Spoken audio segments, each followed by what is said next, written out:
yeah, so I spent ages trying to fix my sleep pattern, and I just keep having to nap midday because I cut down on the hours to try and wake up earlier. I got up at like 9 or 8:30, and then not today, the other week, and then literally just this, I had to nap midday for and then I was going for like 2 hours, and I was just like, fucked it again. Up at 4 in the morning, working again, and it's just like, I don't know, I'm just more productive then. So it's one of those. I don't know. I don't think I can change really like that. Do you know what I mean? Like, I want to get to, if I can get to a position where I can like go to bed at like that late but wake up at a good time, then it's hard, but it's doable. So I kind of want to try and discipline and do that. But yeah, it's not great, but we'll fix it. Well, I mean, yours is all right though, I imagine. It's always been terrible, but nowadays that's one thing since the new year that I made a real effort to actually shift and prioritize was my sleep.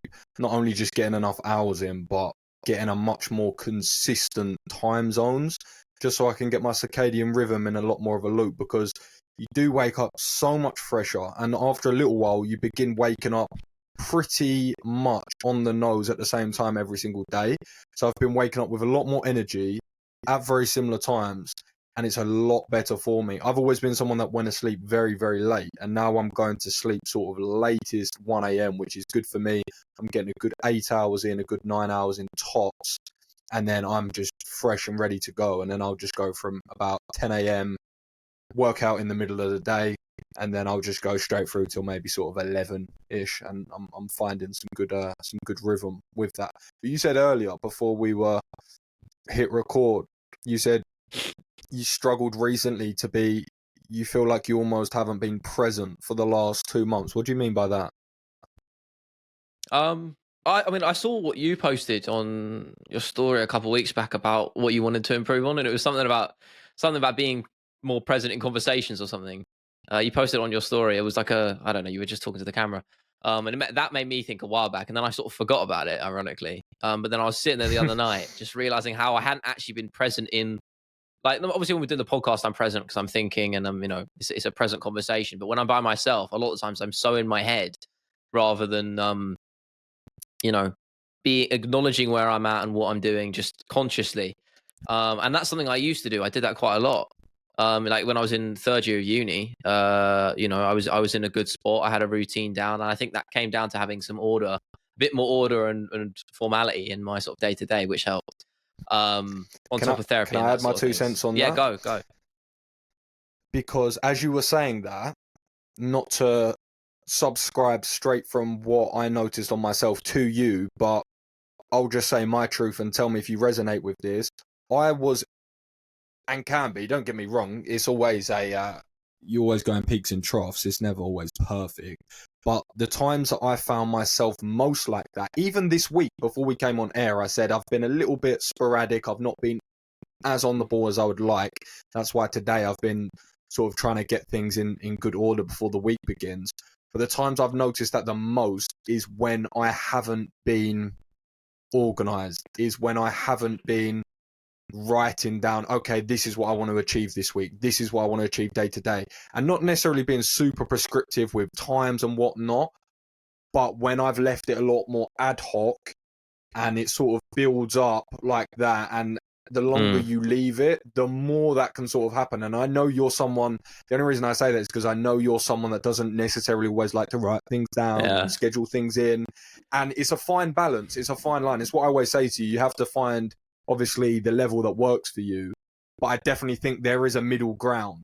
It will look different for everyone, for sure. But it's definitely a middle ground, because if you leave it too free, I always personally feel like that happens to me a lot, because then what happens is when you're in quote unquote downtime, or maybe you're having conversations or spending time with people, because you have thoughts and feelings and different times going all in your head very randomly, you're constantly thinking about different things, rather than if you know, okay, this time is scheduled for this time is scheduled for this, then you can be a lot more boom, boom, boom present in that particular space. That's what I found personally. So just as you were saying that, I sort of I could see resonate it. to it. I actually, the way you say that about writing down, a lot of that makes sense, because obviously when I was in third year and I was doing therapy, and that was helping a lot. But a lot of that comes down to writing down your thoughts, feelings, and sort of general processes in your mind, not necessarily what you're planning, what you're going to do, because I didn't do too much of that.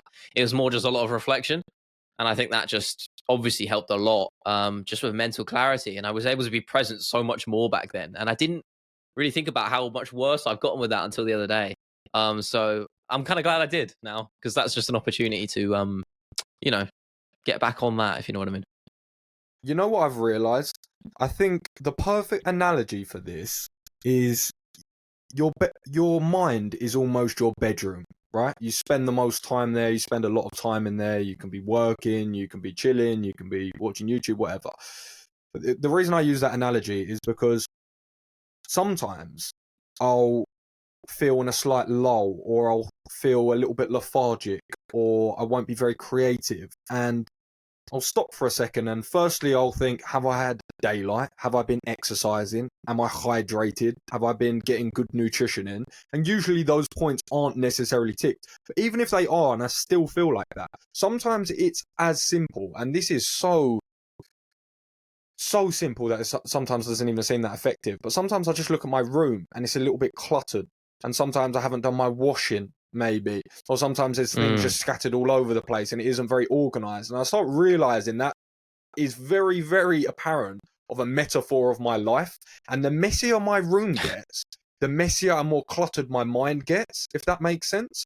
But when I just have a very clear room, everything's ordered, I've got my wall saying, okay, this is what I'm doing tomorrow, and it's a lot more clean cut, I find my mind is a lot less cluttered as well then. There's a lot more order. You wake up in that space and you go to bed in that space every day, so it sets the tone. And although it sounds very small and menial, it sets the tone for your mind when you go to sleep and your mind when you wake up. So I actually think, although it's quite a weird, strange point, I almost think your bedroom is a really, really sort of profound space sometimes to curate. Sometimes it's not, and maybe there'll be people out there that still feel like that and their bedroom's absolutely perfect. And of course that very much may be the case. But I speak for myself personally, where I've just gone and decluttered my room, sorted out my washing, written what I need to do down tomorrow, and already my mind is just, okay, I'm firing a lot sharper. The ducks are aligning. I think it's the actual change of it. It's making it from messy to clean. That in itself is not itself in not just being clean. It's changing it from one state to another that kind of helps. Just quickly, speaking of just my room, just randomly, I'm gonna make a bit of a tangent here. I'm gonna have a little rant, right? You know, Room 101, the show, the TV show. Explain what that is for people that don't know. They people basically go around and they pick something that if I'm not mistaken, it's something they absolutely hate, the worst thing ever, that has to go in there. Right? Isn't that the premise of the show? I haven't seen it. I'd say it's more bugaboos, right? So it's things that just happen on a day to day, which are not the be all and end all of the world, but they're things that very much frustrate them or grind their gears. I'm gonna put something in there as a these fucking post-it notes have got to go in there. I'm sorry. I'm so sick of post-it notes. I went and specifically bought ones that were quote unquote extra sticky, the best things ever. Of course, they're all gonna say that, but they were great reviews.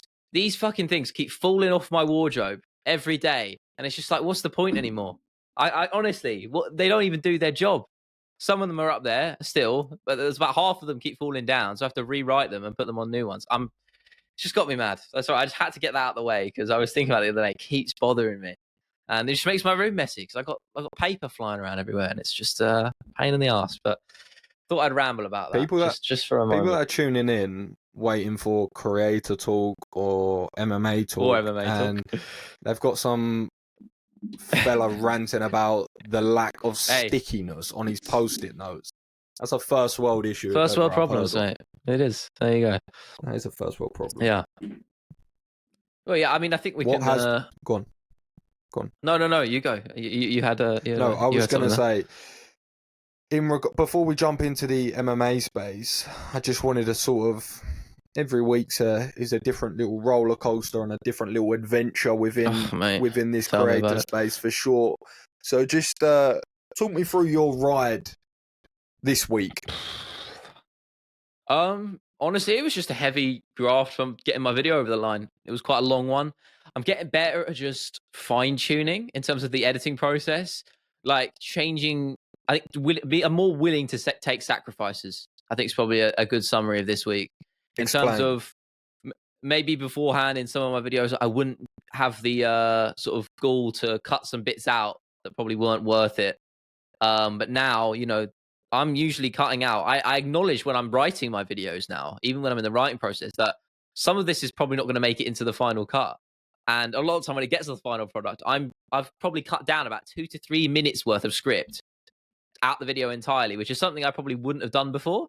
Like my last video that I just posted on Friday, I had a whole section on Bilal Muhammad. And I know that's quite ironic because no one wants to hear about Bilal anyway. But it was more of a case of I just didn't need it. It could have served a purpose. It was there, but like it was after a big grandiose moment of the edit when I was talking about Leon Edwards and I had this big grid montage section, which I was quite proud of. And then I was like, do I really want to just lower those stakes of the sort of actual content down and start rambling on about Bilal Muhammad to finish the video? And I was like, no. So I just cut that whole bit out for about a minute and a half's worth of script just at the end there, just got rid of it entirely. And I think the video was much better for it. It was a bit shorter as a result, but it was I think it was better. And speaking of the video, it's actually doing okay. It's doing pretty well. It's sitting about just under 10,000 views in a day, a bit over a day and a half, which is pretty good. Starting to slow down now, but again, it might pick up because you don't even know with the algorithm. I'm going to have a little rant here again. My video from 3 weeks ago, which died after a couple days and did okay, I was pretty happy with it, picked up again, and now it's on 30,000 views, and it's still just chugging along, going upwards. I don't even know what to think about YouTube anymore. I don't know. I've done trying to figure out the algorithm and how it picks up your videos, and in a way, that's kind of exciting because it means you can never lose hope in a video because you never know, out the woodwork, it might out of nowhere just do well. So I'm optimistic. I was very proud of the video. I think it was very good. But yeah, been a pretty full-on week in terms of making content. One of your bugaboos was post-it notes. One of mine is the word algorithm. And I'll actually explain that, right? No, I'm with you there. Because my course that I spoke about last week, right, that I was building out, I actually had a whole segment about algorithm. What is it? What actually is it? And I said, I think it throws people off so much and it confuses people so much because it's a piece of jargon that no one truly understands. But the truth of it is, algorithm is just human behavior.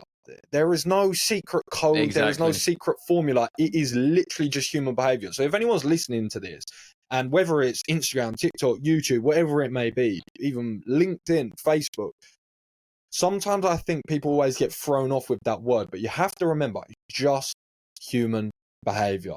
It's just how people perceive things. And I think that's a barrier in, especially people that are beginning to make content, that they worry about this quote unquote algorithm because it's a very scary, loaded phrase. But I think if you can switch your mind to just understanding it as what people like, if you can just replace it with that term, it should make it a little bit easier. But it's good what you said there because it's very true. The better you get at creating content, you'll hear this from any sort of guru expert in the space, any space really. It's not always about what to include, it's about what to cut out, because there are a lot of times you have to be very cutthroat in your content to understand that, okay, this isn't necessarily progressing the story, or this doesn't necessarily add any value, and I'm just maybe including it in there because I like it. Maybe I'm including it in there to pad out the time. But like you said, as you improve and you get better, you understand I where you can just jump on that, the sort of antithesis of that.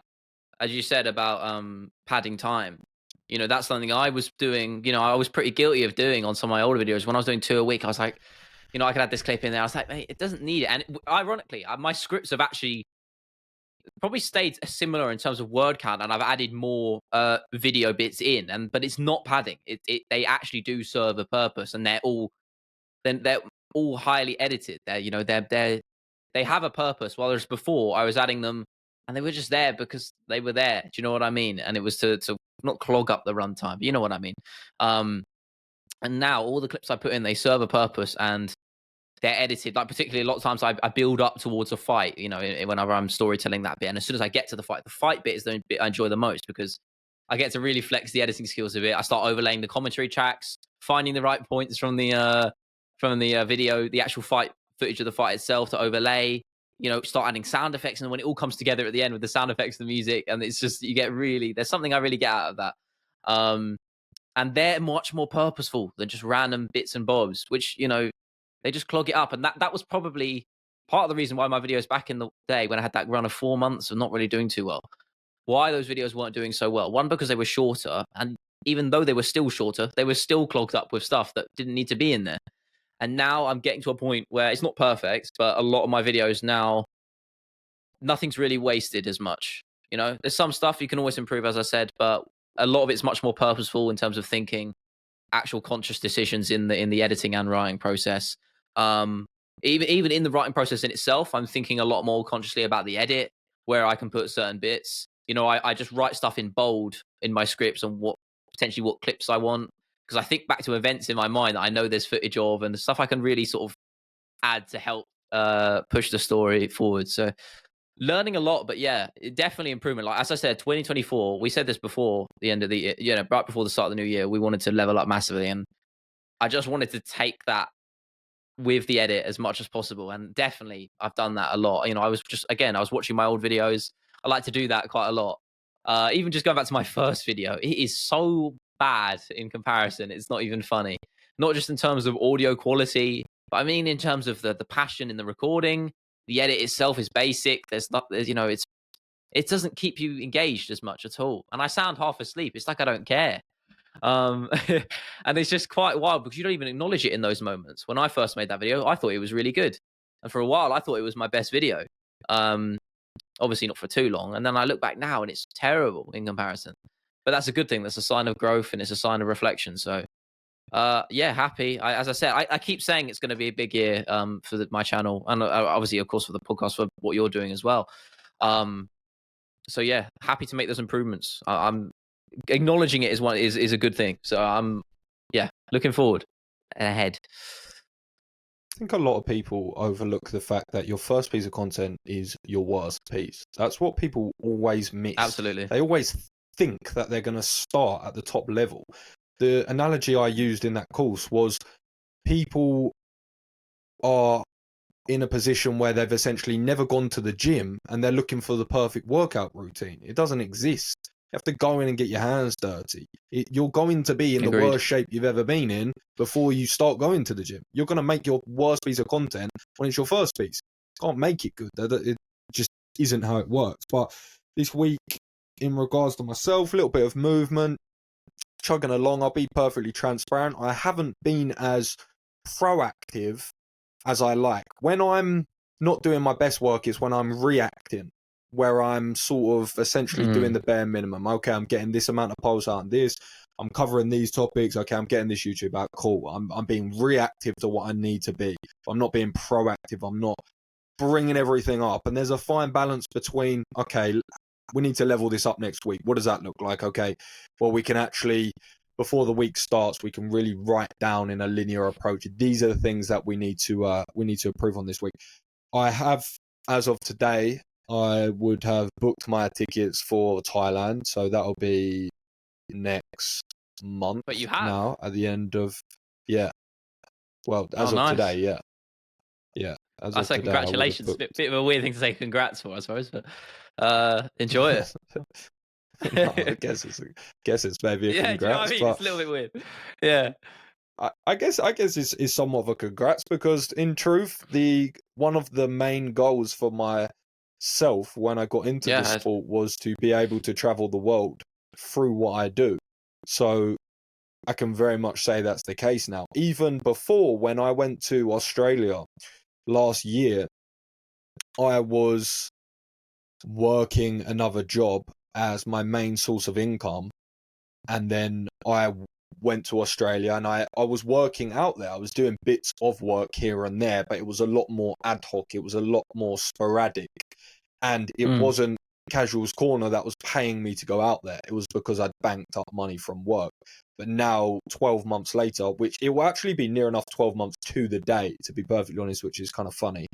But 12 months to the day, that's completely shifted to now I will be going out to Thailand fully off the back of Casuals Corner, paying for all of it.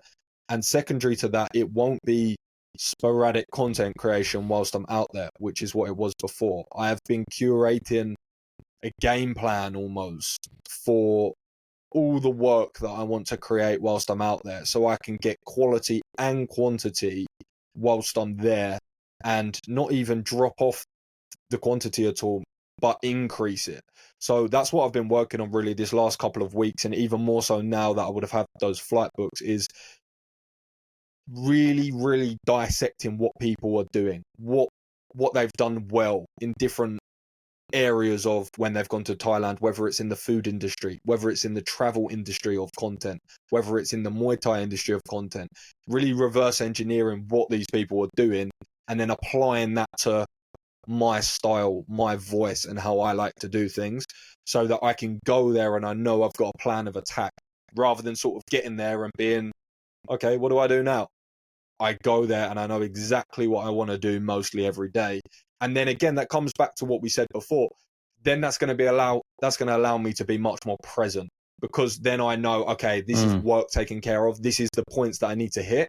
And then I can enjoy going to the beach. I can enjoy getting a Muay Thai session in on a one-to-one personal trainer. I can enjoy sitting down for breakfast, having a mango smoothie, which is very much the things that I am looking forward to. Yeah, 100%.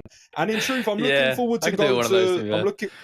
I'm looking forward to go to ONE FC and covering that event, because that is something that I've wanted to do for a long time, because the culture of ONE FC and also Thailand is a really special one. The history and the heritage that you have there is not like many other organizations. And the truth of it is, I said before, after going to a UFC event, sort of a bit more behind the scenes, it's really cool and a great opportunity. And I'm sure I'll do it many times in my life again, and I'll always be grateful for that. But I have to say, after going once, I realized, oh, this isn't all I want to do at all. In fact, I'm not even that bothered about this. I'm really not. I'm really not that bothered about this whatsoever. Yes, it's cool. Yes, it's the pinnacle of the sport. All of these things that we know, 100%. But for me personally, I started realizing that I always had this idea and this notion in my head that I wanted to travel the world because I wanted to go to these UFC events and be behind the scenes. I started realizing that wasn't true. I wanted to start traveling the world and enjoy the culture and the food and the aspects like that much more than I actually cared for the event. So I started learning that places like Ryzen in Japan, places like ONE FC out in Thailand, places like LFL in Amsterdam, these were events that actually intrigued me a whole lot more than the UFC did, quite honestly. So yeah, it's been interesting. It's been an interesting journey, but we'll have that book today, and yeah, I'm looking forward to it. So what about Japan though? Is Japan something you're 100%. You're looking? Yeah, you haven't been before, have you? Yeah. No, I haven't been before, but it's my favorite country in regards to the culture, the food, the design. That honestly, everything. I'm a really big fan of. Yeah, and it's an incredible country. If you do ever get to go, just remember to go in spring. Don't go in summer, because in summer you're gonna get cooked by the heat, and in spring you get cherry blossom if you time it. No. You didn't. No, don't do me like that. I mean, because in spring the weather's nice. It's nicer. It's more balanced, and you still get the warmth, but also you get the cherry blossom as well if you time it right. And obviously that's like 90% of the reason you should go. I'm exaggerating. That is beautiful. Yeah, it is a beautiful place. But you always preface everything in your own mind with where it's hot. You said you didn't massively care to go to Thailand because you couldn't handle the heat. To me, that's not even that's a benefit of why I'm going. That's true. I mean, yeah, fair point. but still, when you do get to go, that is when I would go. Like, it just is the best time to go. But yeah, it's a lovely place. I mean, you know that already, but I would like to go back as well in some time, hopefully, when the YouTube channel pays enough that I can go and do that just as a recreational basis. Yeah, I'd love to go and do that. But let's jump into some MMA, because I feel like that's the meat on the bone, realistically, for a lot of people. And there's been may not have been any fights this week, but there has been A lot of news, and the first thing I think we should jump into, because it's been everywhere, and I think it's quite funny. I know what you're gonna say. Is the new remake for the Roadhouse movie, which I've never seen the original, but has just dropped. Not what I thought with Jake Gyllenhaal and not what you thought I was going to say. All right, well, we'll go to that after. But Conor McGregor making his acting debut in a film, which I have to say, he's really just playing himself. But I can't lie, it looks like a bad good movie, or a good bad movie rather. It looks entertaining. I can't lie. I'll be honest. I'm quite a harsh critic when it comes to films, but does look like one of those that looks like a guilty pleasure. It looks fun. If I'm honest, I'm gonna be honest here. Do it. I'm not one of those harsh film critics. I'm really not. I'm one of them people that actually doesn't like to read the reviews necessarily. I just like to put it on. If I enjoy it, I enjoy it, and I don't want to be influenced too much externally. Because I've watched films before that I really enjoy. I read the Rotten Tomatoes, and everyone is way overthinking it. Yeah. And just getting into the nitty gritty that you don't really, sometimes you can just relax and enjoy things a little bit more. And my media GCSE qualification leads me to be quite the expert in breaking down. Hey, mate, I did film studies for 4 years, mate. I'm going to have to one up you there. I'm going to have to flex my muscles there. I did GCSE and A-level film studies. I don't think it's hard to up a GCSE, to be perfectly honest. And I don't actually think I even passed it because I never handed in the coursework. So you could definitely one up me on that. But the reason what I was going to say is, isn't that a bit ironic that you didn't hand in your GCSE, your media coursework, and look what you're doing now. Full circle in a way. That's all I do. But I sometimes am late to handing things in, so I'm still fairly on brand there.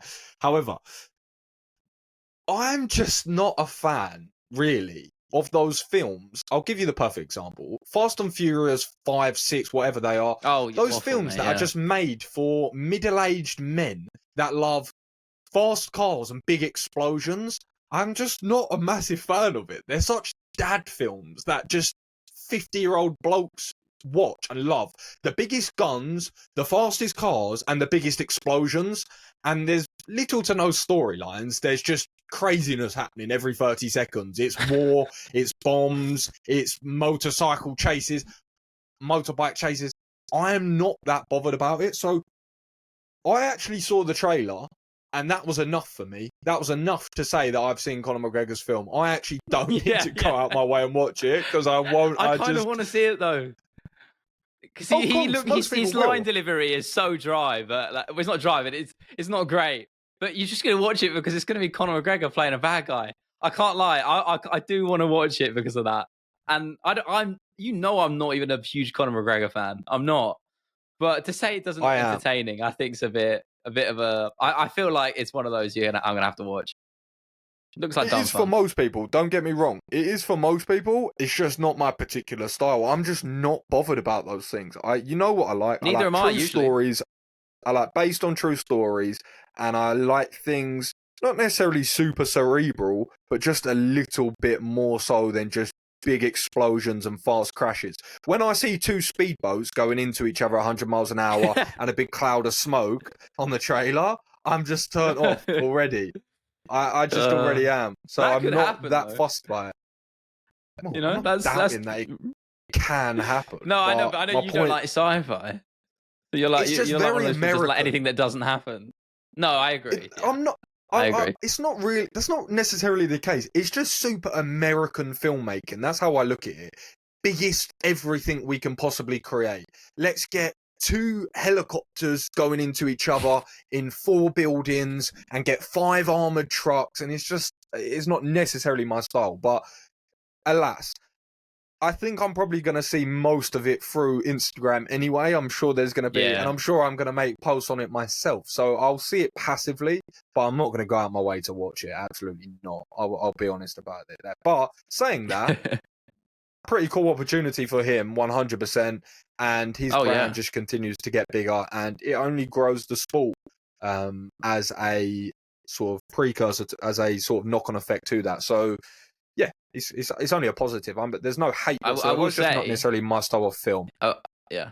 I will say, speaking of Conor McGregor, A lot of rumors swirling again, and we're gonna have to call back to a few episodes ago when you mentioned when he announced his fight date for June, and I said never take anything he says seriously because you never know what he's gonna come out with. And now we're hearing news of him fighting on 300, which we're coming full circle again. What are your thoughts on that? Because I always said that was the fight to be made. I'm pretty sure you agreed with me when I said that too. Oh yeah. For 300, it makes sense.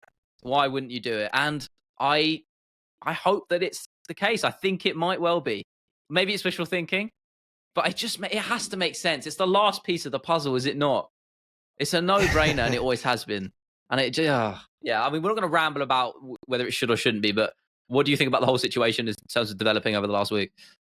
If you're asking me if it makes sense, and there's no conversation there, 100%. Yeah, of course, that's always been the case. There's no debate. It's the most obvious narrative in the sport currently. Do I believe that it is actually a potential? I don't think it's a majority vote from me, but I don't think it's a million miles off, because we have to remember, he has been sparring, he has been training, he is in good shape, and we're still February, March, we're still a good 10 weeks away, which is more than a strong camp. And you have to think, right, every time that he's been saying these things to Chandler, oh, it's in June, oh, it's next year, oh, it's 185 pounds.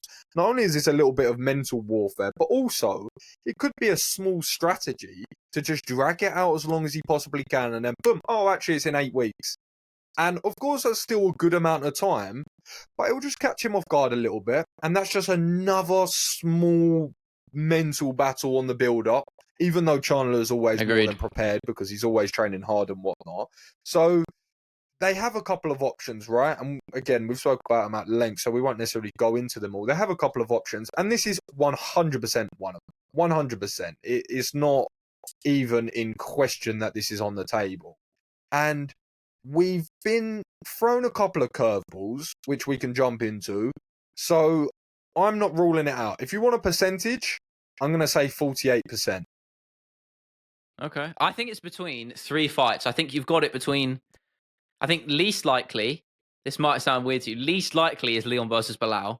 I just don't think they're going to put that as a main event for 300. The fact that there's Max Holloway and Gaethje, it would be below it. That for me is an indicator that they won't do. I don't think they're going to do Leon Bilal as a main event for UFC 300. Who says that? The UFC break rules all the time. They made a BMF title. Why couldn't they put it above a title main event if they wanted to? They could if they wanted to, and it would make more sense in terms of stakes. So and there's a belt on the line, you don't do so that, they certainly could. Yeah, they exactly. Could. My point I don't understand is, why you wouldn't put Gaethje. Sorry, go. No, but it's just you said, oh, they had that below them. I don't know why they wouldn't put it above it. I think the other week, having Raquel Pennington and as the co-main, I just think, right, okay, we've got no rules anymore. There are no rules in this game. Well, there was no other title fights. There's no other fights for a belt, so there's nothing to put above it. I know you could say, you could if you wanted to, but I don't know. I kind of would rather no title fight, genuinely. Really? 100%. Between who? No, but they won't do that. That's why the BMF title, that's something I could understand the BMF title being the main event. No, but not because on they 300. confirmed they're not doing that. I just meant the other week. Yeah, I just meant the but other my week. other option was I don't think it's going to be that because of that. But the other options, Leon versus Islam Makhachev. I saw someone put that as an idea, and I thought, do you know how much they love super fights? I could see it happening. I can't lie. It's Ramadan, isn't it? Okay, maybe not. Always bang on about Ramadan. But the thing that annoys me is people in my comments constantly would persist on that as if I hadn't considered it or hadn't seen it a million times. But my rebuttal to that was always, okay, but Bilal Muhammad said more than once that he's all down for UFC 300. So yes, it's not very likely, but it certainly isn't impossible. People kept speaking to me like I was just ignorant, but I was thinking it's still a possibility, so we can't rule it out. It's definitely possible. The likelihood is, if he's healthy in time, Dricus du Plessis Adesanya. Yes. Yeah. Forgot about that. Yeah. That's definite shout. That's that the most likely. Well. It just does, doesn't it? Yeah, that's definitely the most likely. I forgot about that. And that's the biggest fight probably to make. Besides Conor Chandler, let's be real. No fight's bigger than that right now. No, come on now. Let's not get it twisted. If you go back and look at UFC 246, Let me explain. look at that. Look how bad that card is that Let me Conor McGregor explain. headlined against Cerrone. Let me explain. State your case. Will Conor McGregor, Michael Chandler? See, people are going to hate this, but I'm going to go on this because I truly do believe this. I know I truly do believe this. This is not me just being provocative. Will Michael Chandler, Conor McGregor drag up pay-per-view numbers for that one-off event? Yes, undoubtedly. I'm not here to tell you that Izzy or Dricus are bigger stars than Conor just because he's been out of the game for a little while. That's not what I'm here to tell you. But am I saying the ripple effect and the knock-on effect that the fight between Israel and Dricus will have globally in one of the biggest continents in the world that they haven't yet penetrated with the UFC is actually a bigger fight for the infrastructure of the sport? 100%. I don't even think that's in contention. I don't think anyone in their right mind could argue that with me. So is on the number of the pay-per-view bigger with Conor McGregor? Yeah, of course, there's no debate there. But is for the sport as a whole moving forward, Izzy and Dricus a bigger fight? 100%. 100%. Yeah, I get what you're saying. I think in terms of culture, 100%. Yeah, I get it. We've got an African champion, big narrative coming into it with a country like South Africa who absolutely idolize any big sports personality over there, holding the belt. And don't forget, yes, Izzy is not Conor McGregor. He's not a million miles away. He's not a million miles away. If we look at the three biggest stars in the sport, he is one of them. He is one of them. That's undoubtable. And the thing is as well is he's also benefited from the stardom of Alex Pereira. So not only was he a huge star before that, globally, not just within America, within Nigeria, within Australia, within all of these different continents, and then he was just boosted by Brazil inclusive, not necessarily fans, but people who know of him, people who know the brand. I think is a bigger fight. Holistically, I think is a bigger fight. Not used that word in a while. I know you like that one. Yeah. I was about to say, that's one of your favourites, isn't it? Not used that one in a while. I had to simmer it down. I think in terms of culture, though, yeah. I think in terms of culture, though, I completely agree. But if we're talking bottom line, which realistically, we know what that is money, and that's what Dana White cares about. Let's be real. Conor versus Michael Chandler is the fight to make. That's for the UFC, I think it is. Line. Short-term bottom line. Yeah. So it's how are they playing? It's how are they playing their business game? Is it a? I mean, either way, is it a 1-year plan or is it a 5-year plan? Don't know. I don't know.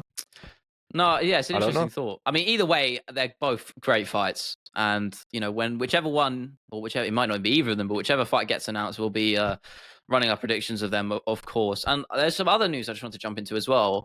I wanted to get your 2 cents on the whole Jon Anik situation. Yeah, lay it on me, because this is what I thought you was going to say. Yeah. I'm going to just state my feelings on it just quickly, because I said the other week that I was so sick and tired of the negativity of the MMA, like UFC 297, the whole fight week and past it has just been so draining, especially as people like us who are in the space constantly, basically 7 days a week. We're always thinking about MMA and just surrounding with that. We're not even on the level of a guy like Jon Anik. He breathes that sport more than probably any of us. But obviously outside of fighting. And to see him share the same sentiment, I was glad to hear that from a guy like Jon, and I'm not really surprised because I think he's quite an upstanding guy, and I think he said what just needed to be said.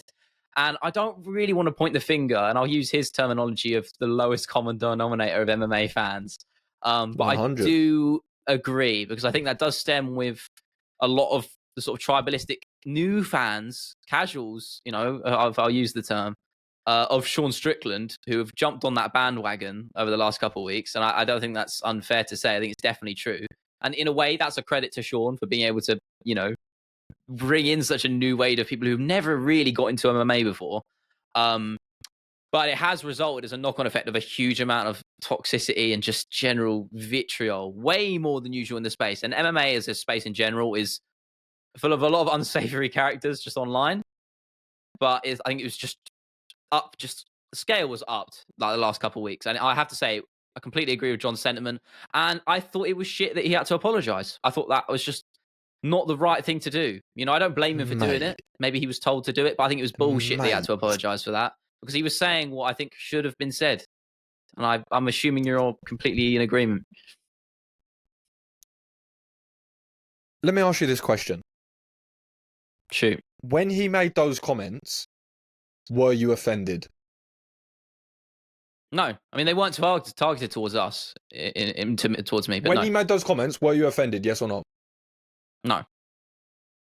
Absolutely. If the shoe fits, wear the shoe.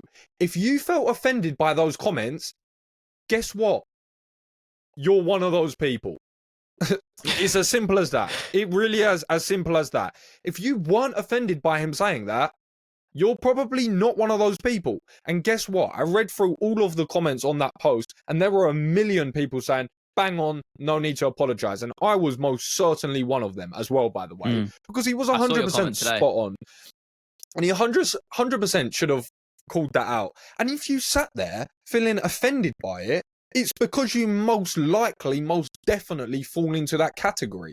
Like, let's just call it for what it is. I think let's absolutely call it for what it is. Well, I will say this because they do fit that stereotype of talking about free speech and ranting. Oh, don't be, people being offended. When the irony is, you're the one being offended by a guy rebuting what you're saying. So it's.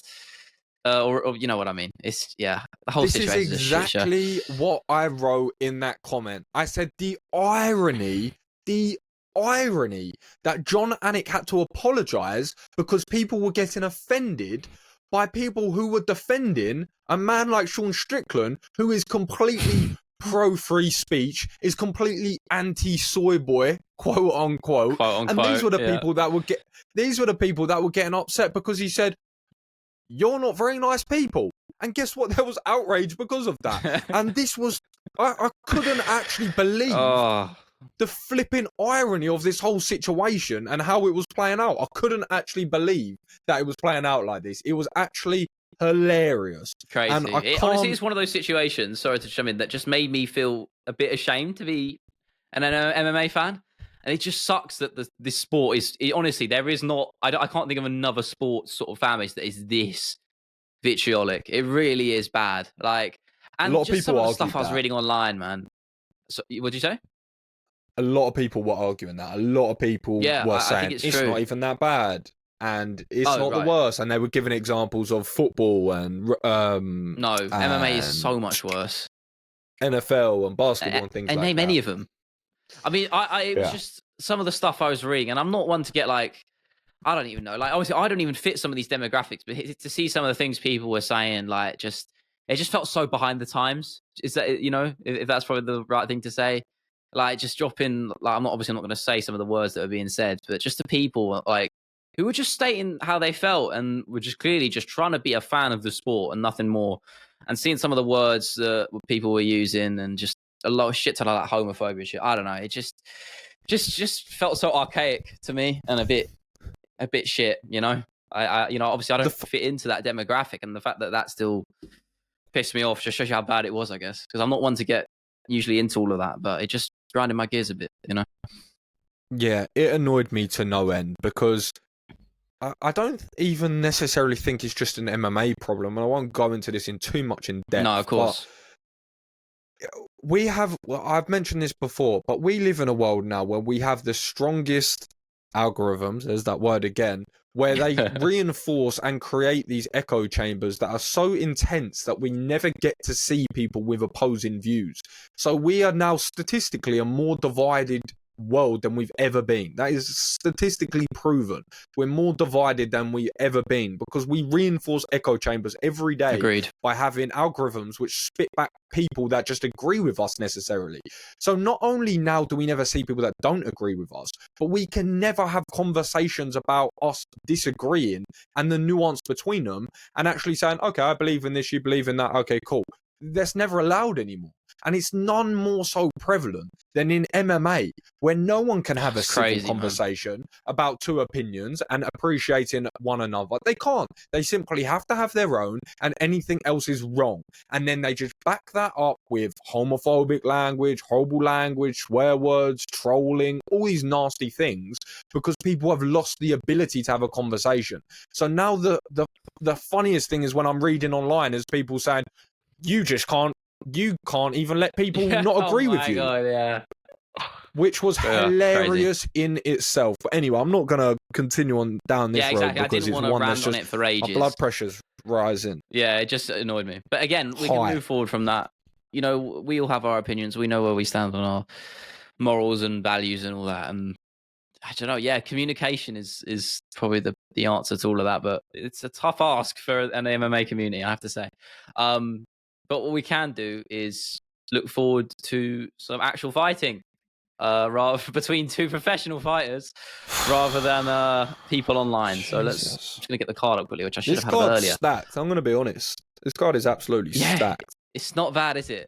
Let's just answer through them. I think Roman Dolidze versus Imavov. Fun one. Can't lie. I wouldn't say it's a screams main event to me, but you know, I'm not going to complain. It's a decent fight. Realistically, I think the co-main should be the main event, but we'll get onto that. What are your thoughts on that first fight, or the top of the bill?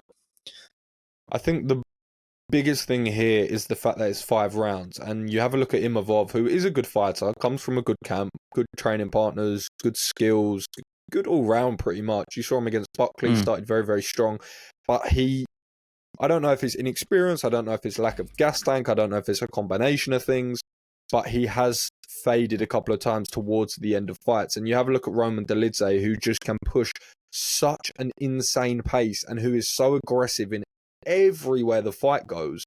I just think he's going to be too much. I think, to give a very, very oversimplification of this fight, I think he's just going to be too powerful, whether it's in the grappling or the striking. I think he's too durable, and I think he's too well conditioned. And I think he probably stops him in the 4th or 5th. I see a decision for Dolidze. He's not really known as a power puncher kind of guy, but I agree with you about the pacey sets. Good cardio. I watched him obviously when he fought Marvin Vettori at 286 in London, and crazy there was a lot of questions about that decision. But their pace was crazy. It wasn't an incredible fight, but they kept a very high pace throughout. Both those guys are quite good at that. Very good cardio machines. And that impressed me. And that was only, to be fair, that was only over 3 rounds. But it was a very high pace the whole 15 minutes. So I do agree with you. I think you'll just be able to outwork Imavov, probably through just having a bit more experience, as you said.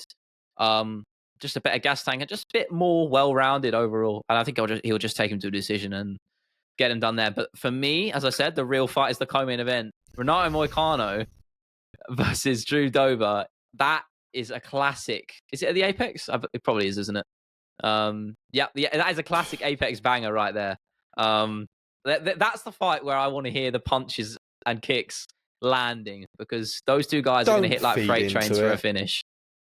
Don't be one of those. Okay, I used to be one of those. I'm not one for the We've Apex gone past anymore. that. Come on. Yeah, we're out the country. Yeah, I used to be that guy. I used to say things like that, and now I despise even the words coming out of my mouth. I'd rather it be live, actually. Now I say it, yeah. Why wouldn't it be better live? Of course that would be better live. Imagine that in what world does Drew Dober not perform better in front of a crowd, you know? Exactly. I mean, yeah, it's a fun one. It's only going to be better in front of a crowd. You're right. But it's a good fight in itself, irrespective of the location. It's a lightweight banger. And for me, it has to be a Drew Dober knockout. I think Moicano's been on the end of the improvements he's made are good, but I feel like he's always been on the end of some quite brutal finishes. Fiziev put him away pretty easy. I just think Drew Dober, he'll hit harder, and I think he'll be able to put him away early, first round. I can see it for sure. Just hit him, smash him with a right hand or something. I don't know. I can see an early finish. I can't lie. And I like Moicano. I don't want either of these guys to lose a lot, because I think Moicano's a great personality. He's really come into his own over the last year, really. Sort of just as a personality and as a fighter. So it's a tough one. But I think Drew Dober, with that, he's got a much better chin as well. I forgot to mention that Drew Dober's chin, he did get finished. Who was it that cracked his chin? Pravola. Pravola. Matt Pravola cracked his chin. But I don't think that will be the start of a particular downfall. I think he'll be able to withstand Moicano's best shots, and I think he'll be able to put him away himself. So, yeah, first round finish for me, I see, for Drew. That's a bold statement. Moicano wants money is one of the more intriguing post-fight pressers I've seen. That was quite fun. Moicano wants money. One of my favorites. How do I say this plan out? The thing is, Moicano's just got slick jiu-jitsu, right? He's a real problem. Do I think that he has the wrestling to be able to take Drew Dober down? It's just difficult because he moves so much. And he is so good at sort of stopping people getting there, unless it's the very, very upper echelon. Then typically Drew Dober never has a problem there. The thing that I actually worked in his favour was when he got stopped. Because listening to him speak after that and then watching his performance after that, you could then see there was a slight shift in his mindset onto how to approach fights now. And he wasn't just going into the firefight and just trusting his chin and just trying to outland the guy. He started actually adding a bit more strategy. So he still has a good chin, still super durable, hits very hard, and he's always moving a lot. So Moicano does have good striking, but like you said, I think there's just a slight power advantage again to Drew Dober. And I just think he may be, even if I don't necessarily see a finish, I feel like he might just be able to just outwork Moicano. I think he'll just be able to outwork him. I think it's going to be hard to find his feet and take him down. And I don't necessarily know if Moicano has that level of wrestling. His jiu-jitsu is super slick and very, very tricky. But I just don't know if he has that level of wrestling to get on a shot, take him down, secure the position, and then work his jiu-jitsu. Agreed. Whether it's something a little bit more opportunistic, where maybe they're in a clinch position against the cage and he sort of finds himself on the back, and he's got a backpack position while Drew Dober's standing and he's looking for a rear naked. I can see something like that happening, but I think for the most part, I'm going to go Drew Dober wins a fairly close-ish fight, but I'll say 2-1, a unanimous decision. Okay. You think that's going to go to decision? I just don't see it. I feel like one of those guys is going to get finished. They fight too much like they do for there to not be a finish for me. But, fair enough. You might have to help me out here because I'm going to just, at least for now, just call myself a self-acclaimed casual because I don't know a lot of these names. I mean, down some of the main card, obviously. Randy Brown, Muslim Salikov, that's a fun one. Randy Brown, I think he needs to bounce back with a win. I believe he fought JDM in his last fight, obviously, in the UFC 284, I believe was his last performance. So, obviously, we wanted to be bounced back from that. A lot of these, okay, I feel a bit ashamed of me not knowing some of these. I can't lie. I think there's just so many names that end in "ov." Do you know what I mean? You just lose track. There's too many of them, man. I can't keep up. I'm going to butcher this one. Ali Ashgab Kizriev, 14-0 undefeated versus Mahmoud Muradov. You might have to someone to look out for. Let me tell you some people to look out for, right? Rather than you trying to pronounce these Russian names that you've got no chance with. Some people to look out for. I would say the Viviana Araujo fight against Natalia Silva, right? Natalia Silva, is a very exciting striker. And you look at the women's divisions. I think she's one of those girls that sort of stands out because she is phenomenal on the feet. Her kickboxing is just so exciting. It's so well polished. I don't quote me on it, but I believe she came from a karate background, but her kicking game's insane and she's super, super just efficient with her strikes and she's fun to watch. I think that's a standout fight to watch. That should be quite fun. Obviously on the prelims, we've got Themba Gorimbo v Pete Rodriguez. Pete Rodriguez was someone that JDM did actually finish. And if you remember right, Themba Gorimbo is the geezer that The Rock bought a house for. Was it? I don't think it was. It was. I'm not gonna lie. Are you sure? Yeah. Oh no, you're right. Fair enough. I thought it was. Yeah. No, you're right. It's a cool name though, isn't it? Yeah. Themba Gorimbo. That's a good name. Don't try and do that. No, I'm not. Don't try and do that to me. My knowledge up there is solid. I'll give you that. And then, of course, we've got Molly McCann moving I just saw down to strawweight. against Diana That's right, isn't it? Belbita in a rematch, which is quite interesting. And I actually will be releasing the day in the life I've been waiting video for that I this. filmed with her. Yeah, I've been waiting for that to come out. Oh, nice. Yeah, I filmed it just before Christmas, and I'm gonna release it this week. So that was when I went up to Next Generation around December time. I went with her to. We had quite a full-on day, to be perfectly honest. In truth, I thought she was just gonna be at the gym. I was gonna meet her at the gym, and that was gonna be it, right? However, it ended up a very, very full-on day. I thought I was just going to get sort of one session in with her, just a bit filming some photos and whatnot, and that would be it. But it ended up that we went in for a sparring in the morning, and that was when Paddy as well was in, and he was preparing for the Tony fight, which is when I'd done the interview. So Yeah, she of had course. sparring in the morning. Then we even went to her stylist, and we went clothes shopping for clothes for the Paddy fight. So we went to the designer shop that she has her stylist work at, and we went and picked clothes. That was quite fun, to be fair.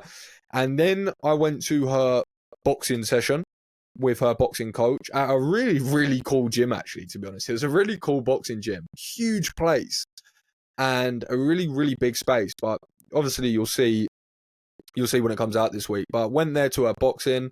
Then obviously we went to a restaurant at Polpetta and then had a lot of food there. I actually ate the entire menu, so it was super, super fun. I remember you saying, so I had that's what I'm looking forward to. had the entire menu, and then we went back to the gym, and then she had the open mat where she actually received her brown belt. So she got her brown belt that day, and then there was not the open mat, sorry, it was the sort of King of last the man mat. standing on the King of the Mat, Yeah. sorry, that's the one, thank you.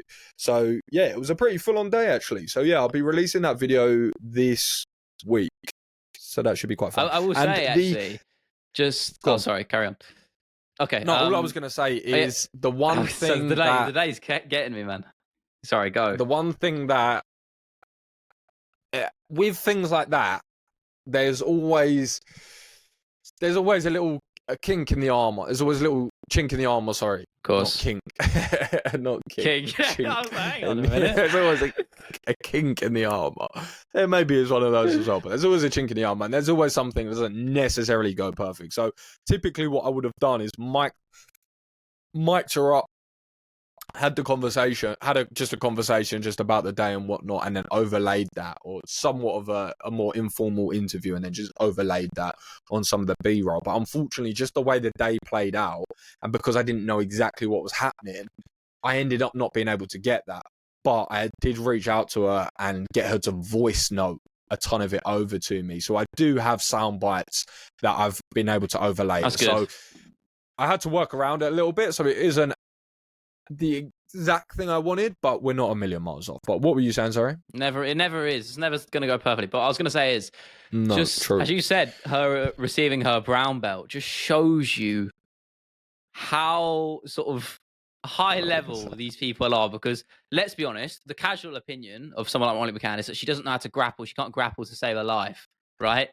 But you don't know the hours these people put in. They could just snap your arm in like 5 to 10 different ways, any chance if they wanted to. And that shows you how high level they are. And I think that's just something that needs to be appreciated. And it's a level of appreciation you only really get by maybe going through those experiences that as you said, you've gone through by spending the time with her and being able to provide that to other people, being able to showcase that to people who aren't able to do that. So I think there's definitely a positive in that. And another thing, as you said, going to her restaurant to cook. I just a quick mini ramble. There's something about food programs. I was thinking this the other day. There's such a tricky one for me when I watch something about food. Is because I can never watch them when I am hungry because it would just put me in a bad mood because I want to eat good food, which I can't have. And then I can never watch it when I've already eaten because it makes me feel like, oh, I can't have enough. There's no sweet spot to watch a program about food. Like whenever MasterChef's on TV, is it? Yeah, MasterChef. Then again, did you really just drop MasterChef on me? I don't watch MasterChef. That's what I'm saying.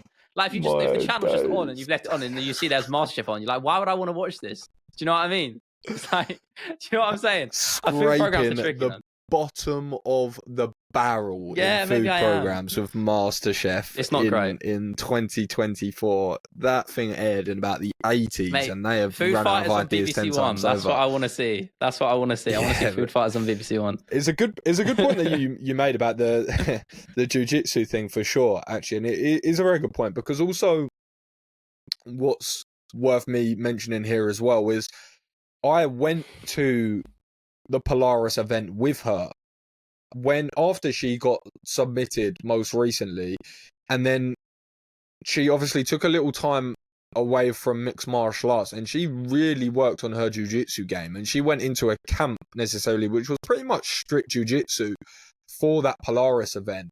And I said to her, I remember saying to her, I think it's really, really admirable, because you have to remember she's quite well known in the space. She's very well known in the space. She's got a large following. She's got a lot of people who knows who she is. Sorry, obviously a lot of people know her through Paddy as well, and them as a bit of a duo. And there was so much horrible negativity around her on that, and I thought it was super impressive the fact that she went away and just put it all on the line. There's not really many people that would get abused to that extent with a certain area of their game and then go, you know what, I'm going to go away and actually compete just in that area on quite a big show, which is going to be televised on UFC Fight Pass. It's going to be posted on the UFC's channels, and to go and just risk all, essentially, and just go and put your ego on the line and go and compete in that setting. So go and do that anyway is impressive, but to go and do that off the back of that is even more impressive. And then, of course, she got a really nice finish with a really nice armbar. I think it was from memory. Yeah, it was. And then, and I think that's sort of a testament to the mental strength and resolve of her as well, to be fair. So I think there's a good point that you brought up. But yeah, a lot of hours on the mat. And what people also forget is, with any technique, whether it's jiu-jitsu, whether it's boxing, kickboxing, whatever it is, yes, theory, very lovely, wonderful thing, but when you're in a fight and the adrenaline's high and someone's elbowing your face, or you've got half of your paycheck on the line, there's a lot more thoughts and emotions. And guess what? Even just competing, you can make exactly that, right? So you can make mistakes that you may have never done before in the gym, but it's a whole different pace and a whole different mental space. So yeah, it's a good point that you raised that up, to be fair. But yeah, I'm looking forward to her compete, and I'll have that video coming out this week as well. Likewise. It's going to be fun. Yeah, I mean, weirdly, it was quite weird that we don't have any UFC. Just to quickly wind down, that we don't have any UFC this week. Do you know what I mean? Because I felt like we were just back in the saddle almost straight away. We're like, all right, UFC's back, and then the next week we're off again. So I'm not actually sure why that is. I'm not even that mad about it. You know anything about that? No, I'm not too mad about it. I could use the, it's not just, it's nice to spread out a little bit. You get rid of these Apex events, man. You're right. I'm back on that train. Get them gone. Less fight nights, more in person, and more of them in person. But again, they got to meet a quota. ESPN have demands. That's how it is. That is the game they are playing, and we are all witnessing it. So, yeah, this has been the MMA Creators Podcast, episode number 35. I think we're on now. We should have regular episode next Sunday, and obviously the guest episode with Gio, probably coming out midweek as well. I'm not entirely sure when that will drop, but sometime around there. But yeah, stay tuned for that, and we will see you next week.